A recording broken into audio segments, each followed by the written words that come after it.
जय जगन्नाथ ओडिशावासी आपण मैंने सारा ओडिशा एथर बन्यार चहल आप शुणा पाथे तो आपण मैंने जो भावुं नीलकंठपुर जो बन्या आज ये पानी नुह ये आम गांडी धोला भाया पानी मुझे सरकार को अनुरोध करुँगी आपण जो कोटी कोटी टका खर्च कर हेलिकप्टर बुलूं आगे मो पिठी में बसतु नई पार करदेवी जय जगन्नाथ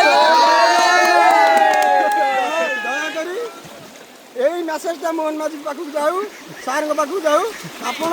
एते टंका खर्च करते नहीं